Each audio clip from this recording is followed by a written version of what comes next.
बिस्मिल्लाहिर्रहमानिर्रहीम। अस्सलाम वालेकुम दोस्तों साथियों, मेरा नाम नवीद अहमद ख़ान है और आप मेरा यूट्यूब चैनल देख रहे हैं। इंडिया के ज़ेर कब्ज़ा जो इलाका है जम्मू कश्मीर, वहाँ पे 2 बम धमाके हुए। ठीक है, अब ये बम धमाके जो हैं उनकी असल हकीकत क्या है, क्यों किए, किसने किए और इसका क्या नतीजा निकला, या इसके बारे में पहले से इन्फॉर्मेशन थी नहीं थी। तो ये बहुत बड़ी ख़बर है आज। ठीक है, ये आपको मैं बताता हूँ। ये हुई है ये धमाके हुए हैं तकरीबन हफ्ता और इतवार की दरमियानी शब में। लिहाजा इसके बारे में मैं आपको बताता हूँ इसका ज़रा, फिर पोस्टमार्टम करते हैं कि क्या है असल हकीकत इन धमाकों की और क्यों हुए हैं ये और किस लिए हुए, किस जगह पे एग्जैक्टली हुए हैं। तो दूसरी जो एक और ख़बर है वो बहुत ज़्यादा अजीब व गरीब और मज़ाक़ ख़ेज़ किस्म की है। मैं तो मज़ाक़ ख़ेज़ ही कहूँगा, क्योंकि इसमें हकीकत का कोई लेना देना नहीं है। क्योंकि इंडिया जो है वो मिस इन्फॉर्मेशन या डिस इन्फॉर्मेशन बहुत ज़्यादा फैलाने में बहुत माहिर है। इस सिलसिले में जो है इनका एक बहुत बड़ा नेटवर्क जो है जो यूरोप ने पकड़ा था, और आपको पता ही होगा कि डिस इन्फॉर्मेशन लैब है यूरोप में, उन्होंने जो है इनका ये एक बहुत बड़ा नेटवर्क पकड़ा था, जो कि उनका काम सिर्फ़ और सिर्फ ये था कि पाकिस्तान के ख़िलाफ़ जो है दुनिया में गलत इन्फॉर्मेशन और झूठा प्रोपेगेंडा किया जाए। ये उनका काम था, जो कि पकड़ा गया। बहुत बड़ा नेटवर्क था और उसका जो है ना फिर आपको पता ही कि क्या हुआ। तो उन्होंने इसी तरह का जो है ना एक अफवाह और फैलाई है आजकल, और वो ये है कि जनाब पाकिस्तानी फ़ौज जो है उसके अंदर बगावत हो गई है। ठीक है, और उसमें बगावत हो गई है तो उसमें बहुत से लोगों को जो है वो टारगेट किया गया है और बहुत से लोगों को जो है वो मतलब उनको जान से मारने की कोशिश की गई है। तो ये मैं अभी आपसे डिस्कस करता हूँ और इसके बारे में भी मैं जो है आपको बताऊँगा कि असल हकीकत क्या है। ठीक है जी, तो पहले आ जाते हैं कि जम्मू एयरपोर्ट पे जो धमाके हुए हैं। तो हुआ यह है कि जम्मू एयरपोर्ट जो है वो कश्मीर में एक जो कश्मीर का इलाका है, जम्मू कश्मीर जिसे हम बोलते हैं जम्मू, वहाँ पे जो है एयरपोर्ट है। और वो ज़ाहिर बात है इंडिया के ज़ेर असर है, क्योंकि वो मकबूजा कश्मीर में है। तो वहाँ पे इंडियन एयरफोर्स का जो एक पोर्शन है, वो पोर्शन कहते हैं कि बहुत ज़्यादा हसास नौइयत का है। वहाँ पे बहुत ज़्यादा इनकी कोई हसास किस्म की तनसीबात वगैरह हैं। तो उस जगह पे जो है वो अटैक हुआ है, 2 बम धमाके हुए हैं, मतलब फटे हैं वहाँ पे 2 बम फटे हैं। और वो ये लोग ये कह रहे हैं, इब्तिदाई मालूमात के मुताबिक ये लोग ये कह रहे हैं कि यानी इंडिया वाले, कि ये धमाके जो है ड्रोन से करें। तो ये ड्रोन आए और उन्होंने जो है वो कोई बारूदी मवाद या बम टाइप की कोई चीज़ ऐसी वहाँ पे फेंकी है, तो इससे धमाके हुए हैं। अच्छा, दूसरी चीज़ उन्होंने ये कहा है कि ये बम धमाके जो हैं ये बड़ी मामूली नौइयत के हैं और इससे कोई ज़ख्मी, मतलब इससे कोई मरा नहीं है। हाँ, इससे 2 शख्स जो है वो ज़ख्मी हुए हैं, लेकिन वो ज़ख्म भी उनको मामूली नौइयत के हैं, कोई बहुत ज़्यादा सीवियर नहीं आए। तो इसीलिए जो है वो ये कहा जा रहा है कि ये जो हमला था ये बड़े टारगेटेड किस्म का था। इस तरीके से हमला किया जाए या इस तरीके से बम फेंके जाएँ कि कोई नुकसान भी ना हो और एक कहानी भी बन जाए। तो इनकी जो भारतीय एयरफोर्स के जो स्पोक्स पर्सन है, उन्होंने ये कहा है कि जम्मू एयरपोर्ट पर 2 धमाके हुए हैं। ठीक है, और इसमें 2 लोग जो है मामूली ज़ख्मी हुए हैं और इसमें जो है भारतीय एयरफोर्स को निशाना बनाया गया है। और भारतीय एयरफोर्स के जो हसास जगह थी वहाँ पे जो है इन धमाकों को फेंका गया, मतलब इन बम को फेंका गया, धमाके किए गए। तो अब इसकी जो इन्वेस्टिगेशन है, वहाँ का एक इदारा है इंडिया का, नेशनल इन्वेस्टिगेशन एजेंसी, जो कि इसका मुखफ़्फ़ है NIA। तो उसको दी गई है कि भाई इन्वेस्टिगेट करें कि ये क्या मामला हुआ है और ये किसने जो है ये बम धमाके किए हैं। तो जो वहाँ के जो एयरफोर्स के जो चीफ़ हैं, एयर मार्शल राकेश कुमार सिंह, तो ये सिख हैं बेसिकली। तो इन्होंने जो है वो ये कहा है कि मैं जाके ख़ुद इस चीज़ की इंक्वायरी करूँगा और मालूमात करूँगा कि असल में इसकी हकीकत क्या है इन बम धमाकों की। ये अचानक से कहाँ से ये बम धमाके हो गए जिसके कि कोई उम्मीद नहीं, कोई कुछ नहीं। लेकिन मैं आपको ये बात बता दूं कि इसकी उम्मीद क्या, इसका पता था, पाकिस्तान को पहले से पता था। पाकिस्तान ने जो है वो पहले ही ये बात कही हुई थी कि ये लोग कोई फॉल फ्लैग ऑपरेशन करने वाले हैं और जिसका निशाना जो है वो मुख्तलिफ़ किस्म के इनके जो मकासद हैं उसको हल करने के लिए होगा। अच्छा, मज़े की बात यह है कि उसी एरिए के जम्मू के मुज़ाफ़ाती एरिए में इन्होंने जो है वो सर्च ऑपरेशन किया और वहाँ से जो इन्होंने एक मुश्तबा शख्स को भी पकड़ लिया और जनाब उससे इंक्वायरी चल रही है। और ये भी कहा जा रहा है कि उस शख्स के पास कोई 5 किलो का बारूदी मवाद भी मिला है। तो अब सोचने की बात यह कि भाई 5 किलो का मतलब बारूदी मवाद लेके वो कहाँ घूम रहा था, क्या कर रहा था वो वहाँ पे, कि वो पागल आदमी था जो वहीं के वहीं घूम रहा था कि ताकि वो पकड़ाई में आ जाए। तो इस किस्म की अजीब व गरीब मज़ाक खेज़ किस्म की बातें सामने आ रही हैं।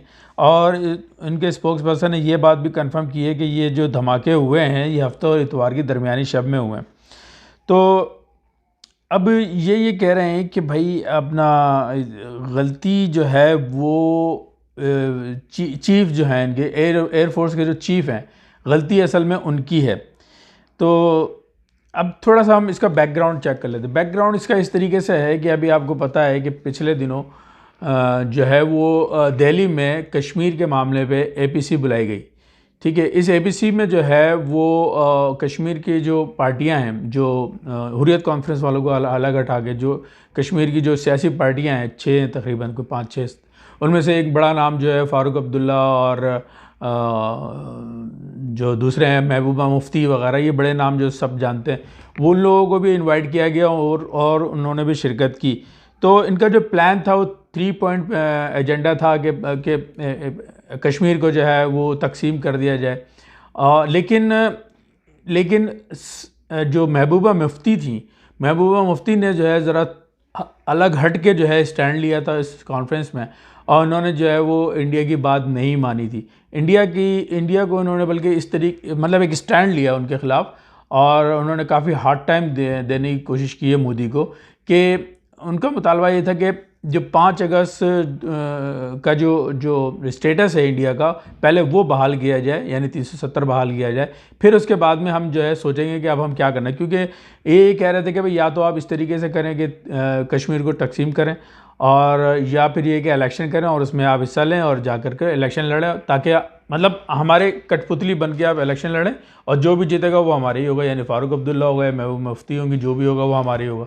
लेकिन महबूबा मुफ्ती ने इस बारे में जो है उनका साथ देने से इनकार कर दिया है, और उन्होंने ये कहा है कि पहले आप जो है 370 को बहाल करें, 5 अगस्त वाले इक़दाम को जो है वो बहाल करें, और फिर उसके बाद में जो है हम गौर करेंगे। और उसकी वजह ये भी है कि उन्होंने यूँ भी स्टैंड लिया, क्योंकि सुनने में ये आता है कि जो महबूब मुफ्ती हैं उनका कुछ असर और रसूख जो है वो यूरोप के कुछ ममालिक में भी है, उनकी सुनी जाती है, तो उनकी थोड़ी सी बैक है वहाँ से।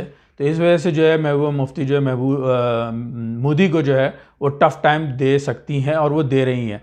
तो हुआ ये कि इन्होंने जो एपीसी बुलाई थी, जो इस मकसद के लिए ये एपीसी बुलाई थी, वो मकसद तो इनका हल नहीं हो सका। तो ये बात को जो है ना लेकर के काफ़ी प्रोपेगेंडा हो रहा है, काफ़ी ये बात उछल रही है, मीडिया पे आ रही है कि इंडिया ये चाह रहा था, लेकिन ये महबूबा मुफ्ती ने जो है ये इस तरह का स्टैंड लिया है और क्या होगा। तो उस चीज़ को दबाने के लिए जो है ये एक फॉल फ्लैग ऑपरेशन कराया गया, ठीक है।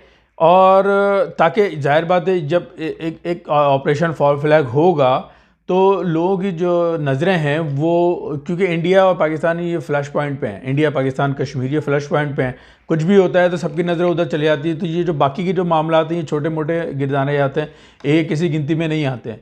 इसी वजह से जो है इन्होंने ये प्लान किया, क्योंकि इनकी जो है वो मोदी की सरकार की ख़ास तौर पर जो है ये एक फरसूदा किस्म का जो है ये आइडिया है जिसको वो बार बार इस्तेमाल करते हैं।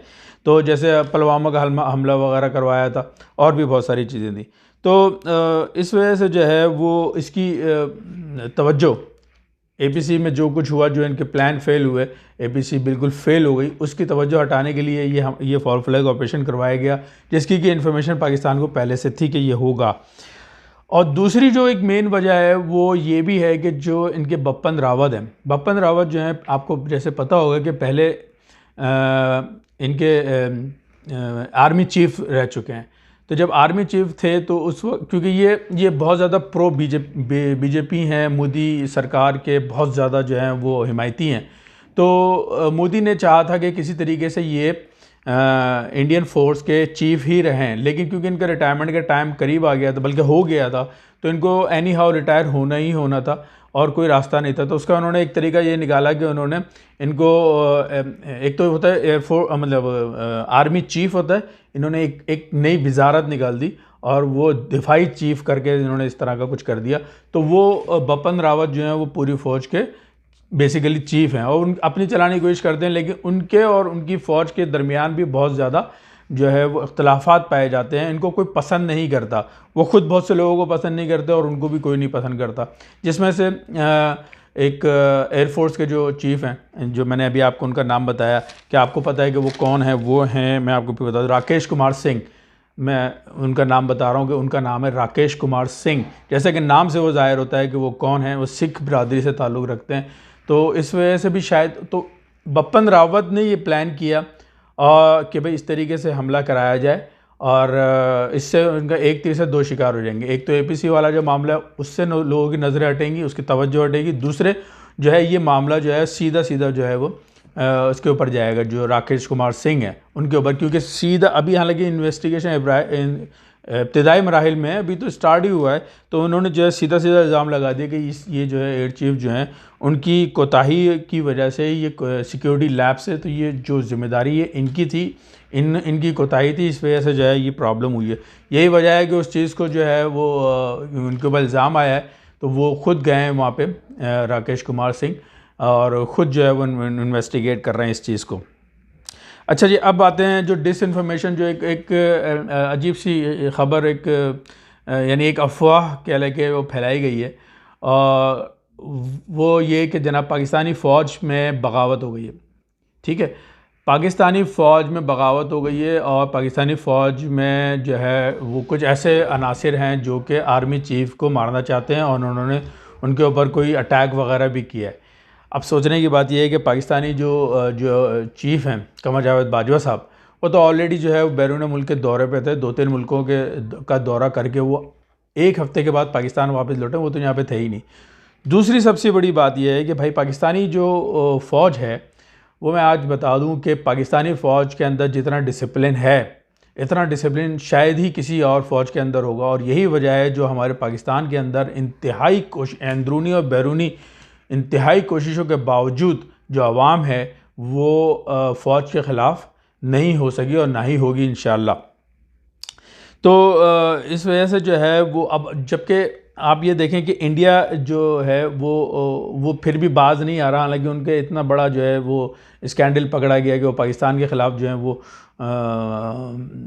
गलत अफवाहें जो हैं वो फैलाते फिरते हैं। उसके बावजूद वो अभी पता ये चला है कि जनाब को 3 लोग ऐसे हैं जो सोशल मीडिया पे बैठे हुए हैं और वो इस तरह की जो है इन्फॉर्मेशन फैलाते हैं और मतलब गलत सलत इन्फॉर्मेशन अपनी तरफ से, बस मनगढ़ंत किस्म की जो है वो बातें कि लोगों में इंतशार पैदा हो, लोगों में जो है अफरा तफरी पैदा हो और वो परेशान हो जाएं लोग के, पाकिस्तान के लोग के भी पता नहीं क्या होने वाला पाकिस्तान में, जबकि ऐसा कुछ भी नहीं है। हर चीज़ सेट है, बिल्कुल सुकून है। अब सोचने की बात यह है कि जब पाकिस्तानी फ़ौज में बगावत हुई और पाकिस्तान में ही किसी को नहीं पता, तो हाउ कम, ये तो इंतहाई मज़ाक़ खेज़ किस्म की बात हो गई है। इनको ये चाहिए कि इनको ये जो हैं ये इस चीज़ को हाईलाइट करें कि भाई बिपिन रावत की फ़ौज में जो है वो क्या हैसियत है और फ़ौज उनको किस नज़र से देखती है। या अजीत डोवल जो हैं वो रा उनके ख़िलाफ़ है, रा के जो दूसरे लोग हैं अजीत डोवल के ख़िलाफ़, इसके ऊपर तवज्जो देनी चाहिए, ना कि वो पाकिस्तान के ऊपर तवज्जो देते रहते हैं कि जी वो पाकिस्तानी फ़ौज में बगावत हो गई। अभी इससे पहले जब वो, आपको याद होगा कि कराची में जो मरियम सफदर का शौहर है, सफदर रहमान नाम है मेरे ख्याल में, तो उसने जो है वो कायद-ए-आज़म के मज़ार पे जो हुड़दंगापन किया था, उस सिलसिले में जो है उसको ज़बरदस्ती जो है गिरफ़्तार करवाया गया था फ़ौज की तरफ से। तो फिर पुलिस जो है वो अगेंस्ट हो गई थी कि जी हमारी इज़्ज़त नफ्स जो है वो दाव पे लग रही है, लिहाजा हम जो है इस्तीफ़े दे देंगे वगैरह वगैरह, इस तरह की कुछ बात हुई थी। तो उन्होंने ये इंडियंस जो एक्टिविस्ट बैठे हुए हैं सोशल मीडिया पे, इन्होंने ये खबर फैला दी कि जनाब पाकिस्तान की फ़ौज और पाकिस्तान की पुलिस में जो है वो तसादुम हो गया, यानी सिविल वॉर शुरू हो गई है। My God, it's not easy था। सो बहरहाल अब ये है कि इस तरह की जो है इंफॉर्मेशन पे कान ना धरा करें और मैं अपने पाकिस्तानी भाइयों से ये बात कह रहा हूँ कि इस तरह की इन्फॉर्मेशन में कान मत धरा करें, बल्कि इसकी तहकीक में ज़रूर जाया करें, बजाय इसके कि आप जो है परेशान हो। तो या तो मेरी वीडियो देखा करें आप प्रॉपर्ली, या इस तरह की और वीडियोस देखा करें, तो आपको खुद ही अंदाज़ा हो जाएगा कि क्या सच है और क्या गलत है। तो मेरी वीडियो को लाइक ज़रूर किया करें और शेयर करें और सब्सक्राइब करना ना भूलें, तो और कमेंट ज़रूर किया करें। मिलते हैं अगली वीडियो में। अल्लाह हाफ़िज़।